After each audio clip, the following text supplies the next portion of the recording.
Hello, good morning. ഇന്നത്തെ എൻ്റെ special ചോറ്, പാവയ്ക്ക ഫ്രൈ. ഇത് പാവയ്ക്ക മാത്രം ഫസ്റ്റിൽ എണ്ണയ്ക്കകത്ത് ഫ്രൈ ചെയ്തെടുത്തിട്ട് പിന്നെ അത് തണുത്ത് കഴിഞ്ഞിട്ട് നല്ലോണം ഫ്രൈ ചെയ്ത് തണുത്ത് കഴിഞ്ഞിട്ട് അതിനകത്ത് സവാളയും പച്ചമുളകും നാരങ്ങാനീരും ഉപ്പും കൂടി ഇട്ടങ്ങോട്ട് ഞെരടി പിന്നെ അതിനകത്ത് ആ പാവയ്ക്ക ഫ്രൈ ചെയ്ത് വെച്ചത് അതിനകത്തിട്ട് ഞെരടി എടുക്കുക. Super taste. ഇത് മാത്രമേ നമുക്ക് ചോറ് കഴിക്കാൻ. അടിപൊളി ടേസ്റ്റാണ്. പിന്നെ അതാ കപ്പ വേവിച്ചത്, സൂപ്പർ കപ്പ. എനിക്ക് എൻ്റെ കൈ വയ്യാത്ത കാരണം ശരിക്കും കുഴച്ചിട്ടില്ല. ചേട്ടനെ കൊണ്ട് ഇനിയും കുഴപ്പിക്കണം, അത് നല്ലോണക്ക് പുരട്ടിപ്പിക്കണം. അത് പിന്നെ പിന്നെ പിന്നെ പിന്നെ പിന്നെ പിന്നെ മീൻ വറുത്തത്, ഒരു ചെറിയ മീൻ കിട്ടിയത് വറക്കാനേ.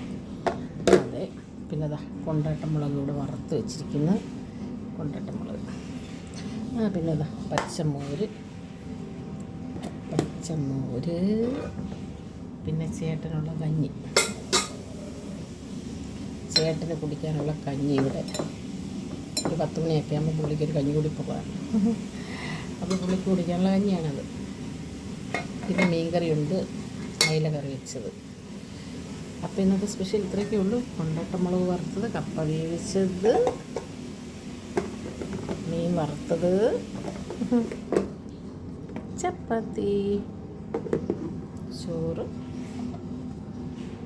പാവയ്ക്ക ഫ്രൈ, പാവയ്ക്ക എന്തായാലും പറയുന്നതെന്നറിയില്ല, പച്ചമുളക്. അപ്പോൾ ശരി എന്നാൽ ടാറ്റാ. അയിലക്കറി അയില കറി വെച്ചതാണ്. നല്ല സൂപ്പർ അയിലക്കറി. നല്ല ഉണ്ടമുളകൊക്കെ അങ്ങോട്ട് ഇട്ട്, ഉണ്ടമുളക് കട്ട് ചെയ്തിട്ട് നല്ല കറിയാണ് കേട്ടോ. അടിപൊളി ടേസ്റ്റ് ഉണ്ട്.